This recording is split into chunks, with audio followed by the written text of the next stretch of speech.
இன்னைக்கு நம்ம மத்தியில அபிராமி நீங்க வந்திருக்கீங்க. அபிராமி, உங்களுக்கு கல்யாணம் எத்தனை வருடங்கள் ஆகுது? மேரேஜ் ஆகி 17 இயர்ஸ் ஆகுது. 17 இயர்ஸ். உங்களுக்கு குழந்தைங்க இல்ல? குழந்தை அப்படின்னா கன்சீவ் ஆகி அடிக்கடி அபார்ட் ஆகிருக்கு கண்டினியூஸா. இது வரைக்கும் ஒரு 14 குழந்தை இருந்திருக்கு. எல்லாமே ஆஃப்டர் 7 months. After 7 months. இப்ப லாஸ்டா ரீசெண்டா இதானது மட்டும் 3 monthsல இதாயிடுச்சு. ஃபர்ஸ்ட் நான் என்னுடைய நேட்டிவ் பிளேஸ்ல காமிச்சிட்டு இருந்தேன். அங்க ஒரு 5 பேபிஸ் வரைக்கும் நான் பாத்துட்டு இருந்தேன். 5 பேபிஸ்க்குமே வந்து இது சேம் ப்ராப்ளம் ஆச்சு. 7 months ஆனோன்னு அபார்ட் ஆயிடுறது. ஒன்னும் உள்ள வயிற்றுக்குள்ளே இறந்துருது. சிலது வந்துட்டு உயிரோட வெளில வந்துடுது. அந்த மாதிரி ப்ராப்ளம். ஈவன் ஸ்டிச் பண்ணாலும் அந்த மாதிரி தான் இருந்துட்டு இருந்தது. குழந்தை இல்ல சொன்னாக்கா நம்ம மனசை தேத்திக்கலாம். அதுதான் கஷ்டம். இல்லன்னா அந்த ட்ரீட்மெண்ட் வந்து என்ன பண்ணணும் அப்படின்னு யோசிக்கலாம். வயிற்றுல பார்த்த உருவத்தை என்ன கண்ணால பாக்கல. ரொம்ப கொடுமையான விஷயம் அது. ஒரு குழந்தை 2 குழந்தை இல்ல, 14 குழந்தைங்க. எல்லாமே இது வரைக்கும் இறந்துதான் பாத்திருக்கேன்.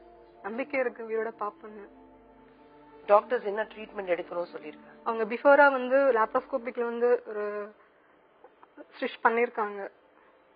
அதுக்கப்புறம் கன்சீவ் நேச்சுரலாவே ட்ரை பண்ணுங்க, கன்சீவ் ஆகும். அதுக்கப்புறம் என்ன பண்ணலாம்னு சொல்லிருக்காங்க. இப்போ உங்க கணவர் என்ன சொல்றாரு? சப்போர்ட்டிங் தான். அதெல்லாம் ஒன்றும் தப்பா இது பண்ணாங்க. கம்ப்ளீட் ஃபேமிலி சப்போர்ட் இருக்கா உங்களுக்கு? ஃபேமிலி சப்போர்ட்லாம் இருக்கு. அதனாலதான் இது வரைக்கும் நான் டிராவல் ஆகி வந்துட்டு இருக்கேன். கடவுள் நம்பிக்கை இருக்கா? கடவுள் வந்து மனித ரூபாயம், அவ்வளவுதான். கடவுளா இப்ப இருக்கிற டாக்டர்ஸ பாக்குறேன். எப்பவுமே நம்ம வந்து ஃபர்ஸ்ட் டைம் கர்ப்பம் அடையும் போது நிறைய கனவுகள் இருக்கும். கண்டிப்பா. உங்களுக்கு அந்த மாதிரி கனவு இருந்ததா? ஆண் குழந்தை வேணும், பெண் குழந்தை வேணும்? எனக்கு பெண் குழந்தை ரொம்ப பிடிக்கும். பெண் குழந்தை தான் ரொம்ப பிடிக்கும். அதுவும் 7 months 12 என்ன ஒரு இதுன்னா எனக்கு எல்லாமே பிறந்தது ஆண் குழந்தை. எல்லாமே ஆண் குழந்தை. 14 குழந்தை ஆண் குழந்தை.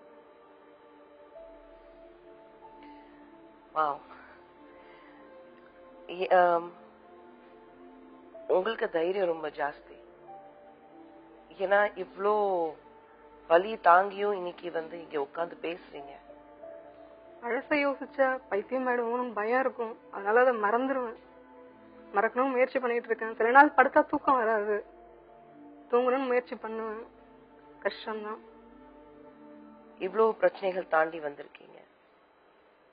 மறுபடியும் உங்களுக்கு அந்த ஒரு லாப்ரோஸ்கோபிக் ஸ்டிச்சிங் பண்ணிருக்காங்க. அப்போ வந்து நமக்கு அந்த குழந்தை பாக்கியம் இருக்கு, ஒரு நம்பிக்கை உங்களுக்கு கண்டிப்பாக இருக்கு. கண்டிப்பா. இது வரைக்கும் எல்லாமே வந்து ஆஃப்டர் கன்சீவ் ஆனதுக்கு அப்புறம் தான் 3rd monthல பண்ணிட்டு இருந்தாங்க. இப்ப பிஃபோராவே பண்ணிருக்காங்க.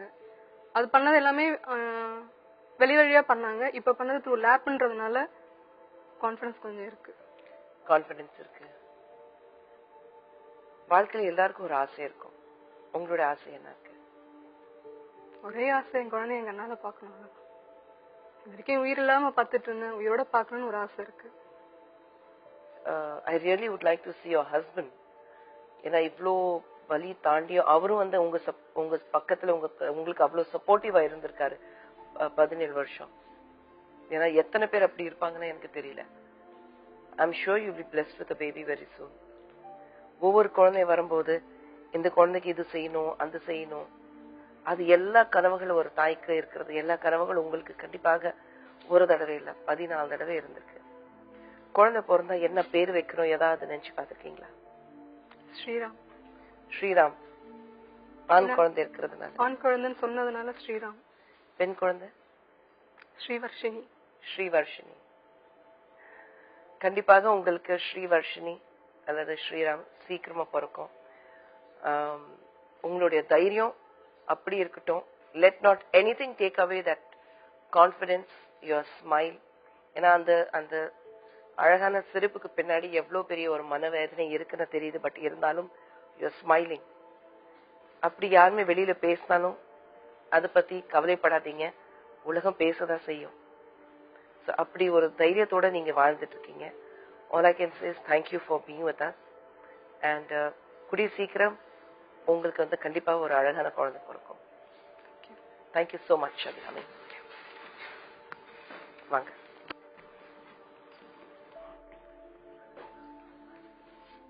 கடவுள் நம்பிக்கை இருந்தாலும் ஒரு பக்கம் நமக்கு ஒரு பிரச்சனை வரும்போது டாக்டர்ஸ் தான் கடவுள் நம்ம சொல்லுவோம். என்னை பொறுத்த வரைக்கும் நான் ஒரு தாயா இருந்தாலும் என் குழந்தைங்க முதலாக பார்த்தது ஒரு டாக்டர் தான். என் குழந்தைகிட்ட இப்பவும் சொல்லுவேன், அந்த டாக்டர் ஆண்டி தான் இஸ் யுவர் ஃபர்ஸ்ட் மதர். அந்த டாக்டர்ஸ் மேல அவ்வளவு நம்பிக்கையோட வாழ்ந்துட்டு இருப்போம். இன்னைக்கு நமக்காக டிஸ்கஸ் பண்றதுக்கு நிறைய விஷயங்கள் டிஸ்கஸ் பண்றதுக்கு டாக்டர்ஸ் வந்திருக்காங்க. 2 பெண்ணோட ஒரு மனவலி நம்ம பார்த்தோம்.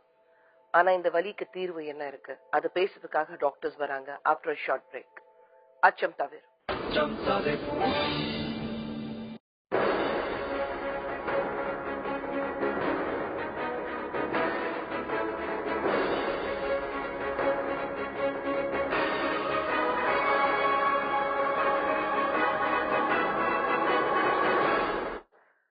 அச்சம் தவிர இந்த செக்ஷன்ல 3 ஸ்பெஷலிஸ்ட் நம்ம மத்தியில இருக்காங்க. Thank you very much doctors. First Dr. K.S. Jairani Kamaraj, நீங்க ஆகாஷ் ஃபெர்டிலிட்டி சென்டர்ல இருந்து வந்திருக்கீங்க. Yes. Yeah. Doctor Kamala Selvaraj, எல்லாருக்கும் தெரியும், GG Hospital, one of the finest gynecologist of India சொல்லலாம். And Dr. Rekha Rao, நீங்க ஆயுர்வேதிக் டாக்டர் ஸ்பெஷலிஸ்டா இருக்கீங்க. 3 பேரும் இந்த மாதிரி நிறைய கேசஸ் உங்க லைஃப்ல பாத்துக்கீங்க. ஜெயராணி, முதல்ல நீங்க சொல்லுங்க, நீங்க ஒரு ஃபெர்டிலிட்டி சென்டர்ல இருந்து வந்திருக்கீங்க. I want to know your point of view. ஒரு டாக்டர்ன்ற அளவுல விட ஒரு பெண்ற அளவுல இது வந்து நிறைய விஷயங்களை நாங்க உணர்றோம். ஏன்னா ஒவ்வொரு நாளும் ஒரு பெண் வந்து இந்த குழந்தையினால பாதிக்கப்படுறதுல எவ்வளவு கஷ்டப்படுறாங்க அப்படின்றத சமுதாய ரீதியா எல்லாருக்குமே தெரியும். இந்த விஷயத்துல ஒரு குழந்தையின்மையை முழுமையாக சரி செய்ய முடியும். விஞ்ஞான ரீதியா இதுக்குள்ள நவீன சிகிச்சை முறைகள்ல குழந்தையின்மை முழுமையாக சரி செய்து ஒரு பெண் இயற்கையோ செயற்கை முறையிலயோ குழந்தை பேரு பெற முடியும். ஒரு நல்ல ஆரோக்கியமா குழந்தை பேர் பெற முடியுங்கிறது வந்து நான் வந்து முக்கியமா இங்க சொல்ல விரும்புறேன். ஏன்னா என் கூட இருக்கிறாங்க எங்க சீனியர், எனக்குள்ள senior teacher like specialist here. We all know that இன்றைக்கு உள்ள விஞ்ஞான முன்னேற்றத்துல குழந்தையின்மையை முழுமையாக சரி செய்ய முடியும். ஒவ்வொரு பெண்ணும் குழந்தை பேரு பெற முடியும். இதை வந்து கண்டிப்பா எல்லாரும் தெரிஞ்சுக்கணும். இதுல வந்து அவங்க வந்து தெரியாம ட்ரீட்மெண்ட்டுக்கு வராது இருக்கிறதுனாலே அவங்க வாய்ப்புகளை இழந்துடுறாங்க. சோ இந்த ட்ரீட்மெண்ட்டை முழுமையாக அவங்க முறையாக தொடர்ச்சியாக ஒரு விஞ்ஞான அறிவோடு அதை செய்தாங்கன்னா இதை கண்டிப்பா சரி செய்ய முடியும். ஏன்னா இதுல வந்து நிறைய நேரம் அவங்களுக்கு என்ன பிரச்சனை வருதுன்னா ட்ரீட்மெண்ட்க்கு வர்றதுக்கே தயக்கம் வரும். ஏன்னா சமுதாய ரீதியாக அவங்க வந்து இந்த மாதிரி ட்ரீட்மெண்ட் போனாலே ஒரு தவறான கண்ணோட்டம் இருக்கு. இல்ல அதே மாதிரி டாக்டர் கமலா நீங்க சொல்லுங்க, இப்போ தவறான கண்ணோட்டம் இருக்கு. அந்த காலம் போய் வந்து ஒரு பட்டம் கொடுத்துருவாங்க, ஒரு பெண்ணுக்கு ஒரு குழந்தை இல்ல, கல்யாணம் ஆகி 1 வருஷம் 2 வருஷத்துக்குள்ள குழந்தை வரலன்னா உனக்கு தான் ப்ராப்ளம் இருக்குன்னு சொல்லி ஒதுங்கி வச்சிருவாங்க. நீ ஏதோ தப்பு பண்ணிருக்க, உனக்கு ஒரு சாபம் இருக்கு. அது எல்லாமே தாண்டி இது வந்து ஒரு பெண்ணுக்கு குழந்தை உண்டாகலைன்னா அதுக்கு ஆணுக்கும் சமமா ஒரு ப்ராப்ளம் இருக்கிறதுக்கு வாய்ப்பு இருக்கு.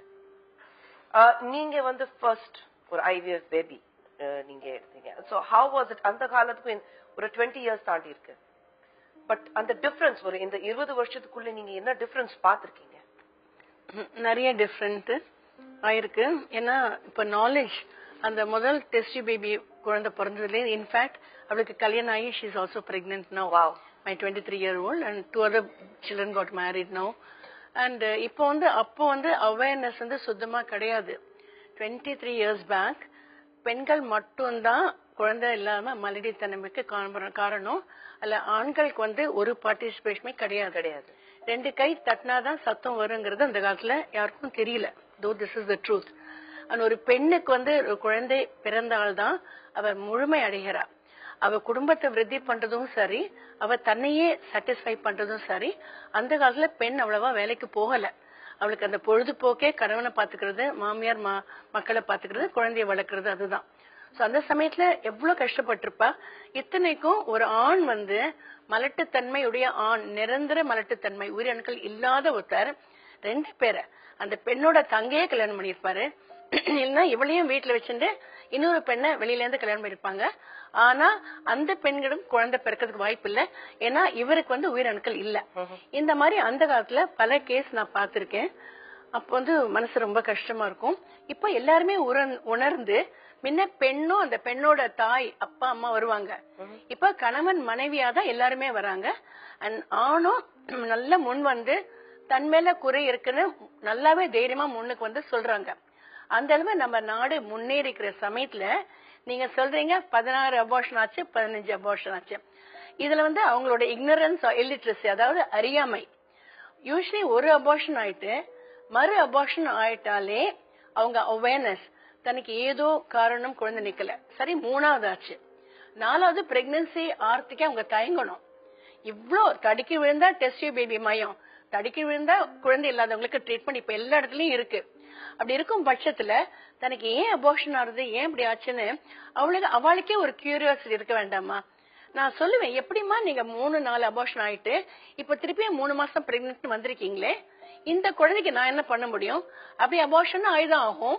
நெக்ஸ்ட் பிரெக்னன்சி இதை நான் முடிஞ்ச மட்டும் பாத்துக்கிறேன், பட் தீர்க்கப்படாத பிரச்சனை இருந்தா அது அபார்ஷன் தான் ஆகும். சோ அடுத்த குழந்தைக்கு எங்களோட கண்ட்ரோல்ல we have certain டெஸ்ட் எல்லாம் நிறைய இருக்கு. பேட் obstetric history இந்த மாதிரி அபார்ஷன் ஆகிறவங்களுக்கு இந்த குறிப்பிட்ட டெஸ்ட்னு உண்டு. அதை பண்ணிட்டு அவளை கரெக்ட், ஏன்னா மரபியல் கோளாறு இருக்கு. ஆண்களுக்கு மரபியலையே இந்த ஆணுக்கு குழந்தை பிறக்காது, இந்த பெண்ணுக்கு குழந்தை சரியா இல்ல இருக்காது மரபியல். அந்த சமயத்துல ஏதாவது உன்னை மாற்றிதான் ஆகணும். இந்த மாதிரி விஞ்ஞானம் இவங்க சொன்ன மாதிரி எங்கேயோ போயிடுது. அப்படி இருக்கிற எந்த விதமான குறைக்கும் ஒரு ஆணோ பெண்ணோ தீர்வு காண முடியும், குழந்தை பெற்றுக்க முடியும். இந்த சமயத்துல 15 வருஷம் கல்யாணம் ஆயிட்டு யாருக்கிட்டையும் போலன்னா கடவுளை நம்பிட்டு கடவுள் உங்களுக்கு வழி கொடுத்திருக்காரு. So use your brains. விதியை மதியால் வெல்லக்கூடிய இந்த சமயத்துல இவ்வளவு அறியாம இருக்கிறது ரொம்ப அதிசயமா தான் இருக்கு. டாக்டர் ரேகா, நீங்க சொல்லுங்க, நீங்க என்ன மாதிரி ட்ரீட்மெண்ட் கொடுக்குறீங்க? As per Ayurveda we go according to the nadi பரிஷா.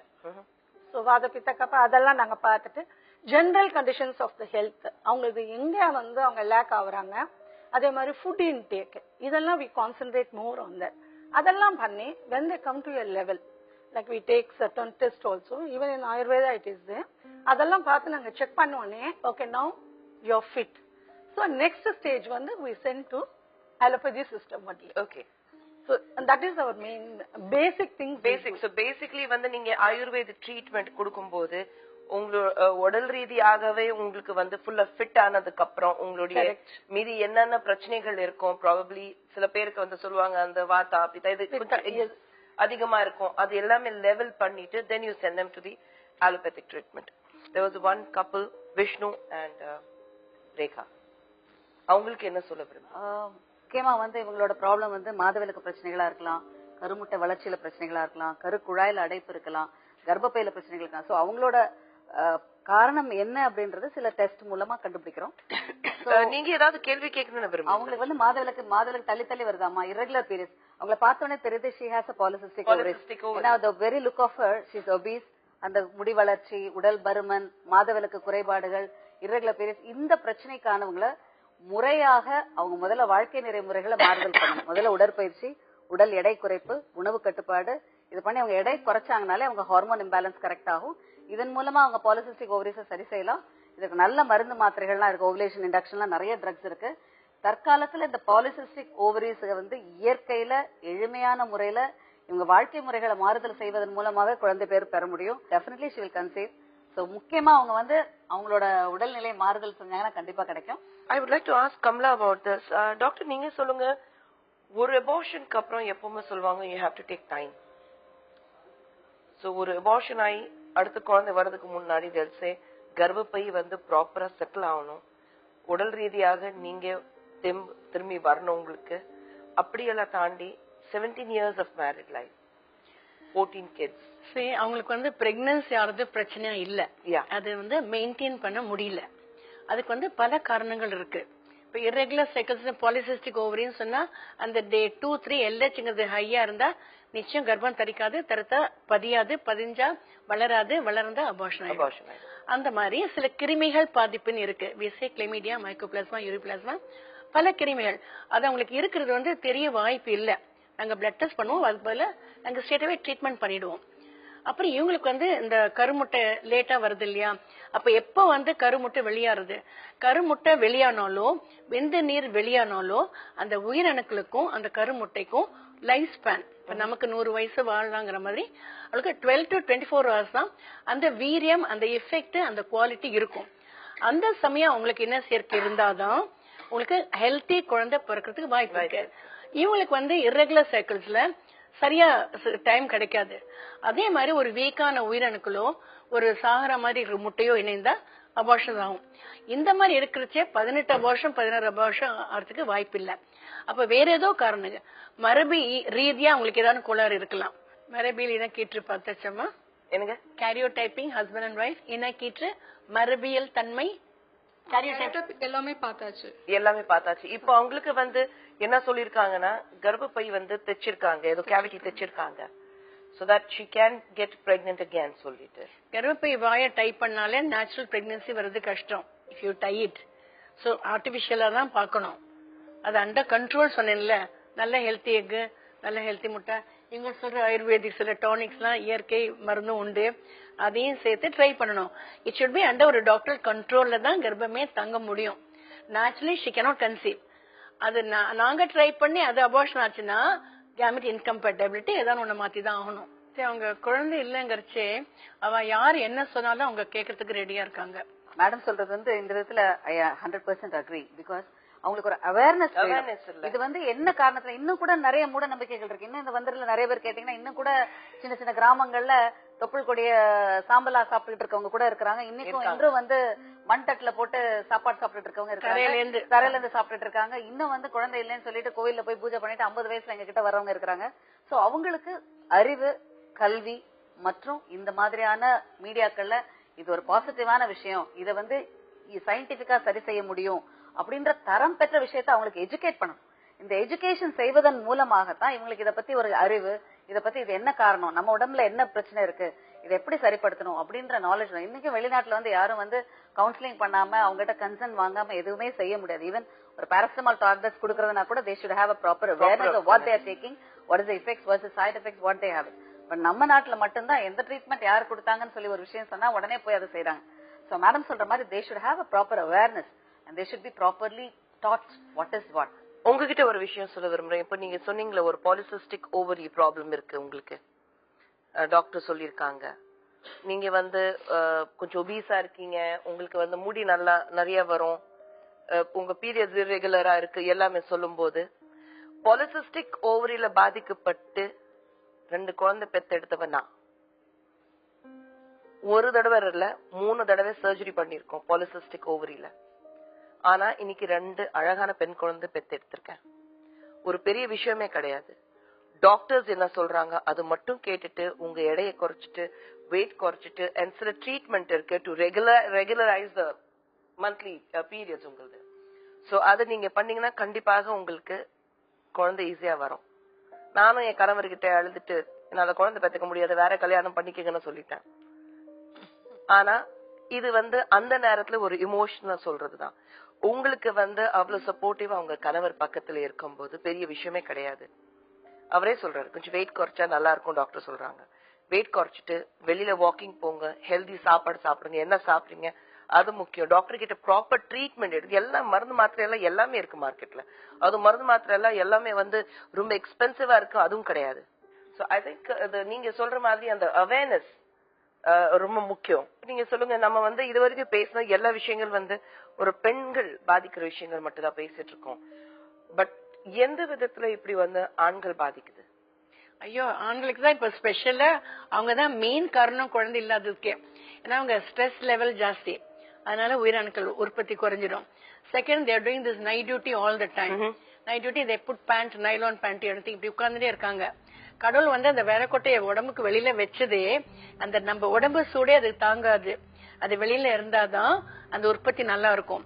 குளிர் இடத்துக்கு போனா அது உடம்போடு ஒட்டிக்கும், அதாவது உடம்பு சூடு அது கொடுக்கும். சோ அவங்க உட்கார்ந்துட்டே நைட் இருக்காங்க, அண்ட் டே நைட் ஸ்ட்ரெஸ் இல்லையா, அதனால உயிரணுக்கள் ரொம்ப குறைஞ்சிடுறது. அதே மாதிரி ஜாப் ஸ்ட்ரெஸ், மணி ஸ்ட்ரெஸ்ல உங்களுக்கு வந்து importance, they are not able to have sex. Sex ஒன்னும் எழுதிருச்சா வைஃப் அங்க இருக்க மாட்டா. lack of erection, lack of ejaculation, அது மாதிரி இப்ப நிறைய ஆம்பளையோட ப்ராப்ளம் தான் இருக்கு. அதுக்குதான் எக்ஸி இப்போ வந்திருக்குல்ல, 1-2 உயிரணுக்கள் இருந்தா கூட அவங்களோட மரபியலையே யூஸ் பண்ணி குழந்தை பெற்றுக்க முடியும். அப்புறம் நிறைய இந்த மாதிரி நாங்க நிறைய ட்ரேஸ் எலிமெண்ட்ஸ், அந்த மாதிரி விட்டமின்ஸ் நேச்சுரல் ஃபுட்லயே ஆயுர்வேதிக் ப்ரிப்பரேஷன்லயே நிறைய இருக்கு. அதெல்லாம் சாப்பிட்டு சொல்றது அவங்க ஃபாலோ பண்ணணும். ஹீட் கிட்டே ஒர்க் பண்ற ஆணுக்கு வந்து குறைந்த உயிரணுக்கள் இருக்கும். சோ அந்த ஹீட்ல இருந்து ஜாப் ஒரு 3 months 6 months at least pregnancy or மட்டும் உங்க வேலையை கொஞ்சம் மாத்திக்கோங்க. அவேர்னஸ் எல்லாமே நிறைய பேர் இன்னைக்கு வந்து கஷ்டப்பட்டு இருக்காங்க. அதுவும் வந்து குறைவுகள் ஒரு வீட்டுல ஒரு குடும்பத்துல குழந்தை இல்லைன்னா ஆண்கள் மேல தவறு இருக்கும், நம்ம எல்லாரும் வந்து தெரிஞ்சுக்கணும். ஏன்னா பாத்தீங்கன்னா நம்ம சமுதாயத்துல வந்து ஒரு பெண் தாய்மை அடையலைன்னா உடனே அவன் மேல குற்றம் சுமக்க ஆரம்பிச்சிருவோம். அவளுக்கு ஒரு பட்டம் மலடி சொல்லிட்டு ஒரு பட்டம் கொடுக்க ஆரம்பிச்சிருவோம். நான் ஆரம்பத்துல மலடி பேர் கூட சொல்லல, because I feel it's not necessary. ஏன்னா விஞ்ஞான வளர்ச்சி அவ்வளவு இருக்கும்போது குழந்தை பெத்துக்க எடுத்து முடியாதுன்னா சொல்லவும் முடியாது. ஆணுக்கு என்ன சொல்லுவீங்க? அதுதான் சொல்றேன் நானு. ஒரு பெண்ணுக்கு சொல்லிடுவீங்க, ஆணுக்கு ஒண்ணும் கிடையாது. டாக்டர் கமலா செல்வராஜ் கரெக்டா சொன்னாங்க, பெண்களுக்கு மலடி நான் பட்டம் போடுவீங்க, ஆண்களுக்கு என்ன சொல்வீங்க? ஏன்னா இன்னும் நம்ம சமுதாயத்துல பாத்தீங்கன்னா ஒரு பிரச்சனை வரும்போது பெண்கள் நோக்கி தான் போயிட்டு இருக்கோம். பெண்கள் மட்டும் விரல் நீட்டி ஒரு பிரச்சனைக்கு காரணம் அவ்வளவு சொல்லிட்டு இருக்கணும், தவிர ஆண்களுக்கு விரல் நீட்டி பிரச்சனை உங்ககிட்டே இருக்குன்னு சொல்றதுக்கு தைரியம் யாருமே இன்னும் வரல. அப்படி சொன்னாலும் ஆம்பளைங்க அவ்வளவு ஈஸியா எடுத்துக்கிறதுல ஒரு ஈகோ பிரச்சனை வருது. நிறைய பேர் வந்து இந்த மாதிரி டெஸ்ட் கூட வேண்டாம், ஏன்னா அவங்க மேல ஒரு தப்பு இருந்தா அதை அவங்களால ஏத்துக்க முடியாதுன்னு ஒரு பிரச்சனைகள் இருக்கு. ஆனா எல்லாம் தாண்டி இன்னைக்கு வந்து ஒரு பிரச்சனை வந்தாக்கா ஒரு பிரச்சனைக்கு கண்டிப்பாக தீர்வு இருக்கு. இன்னைக்கு இந்த நிகழ்ச்சி வந்து நிறைய பேர் ஆன் ஏர் வந்து, ஏன்னா அதுக்கு ஒரு துணிச்சல் வேணும், தைரியம் வேணும். குழந்தை இல்ல, குழந்தை பிரச்சனை இருக்கு, இல்ல இத்தனை அபார்ஷன் ஆயிருக்கு, அதுவும் பேசுறதுக்காக தைரியம் வேணும். சோ நிறைய பேர் வந்தாங்க. முதல்ல உங்களுக்கு எல்லாருக்கும் நன்றி வந்ததுக்கு. Thank you doctor Rekha, thank you so much doctor Kamala, and thank you very much. மீண்டும் அடுத்த வாரம் சந்திப்போம். அச்சம் தவிர.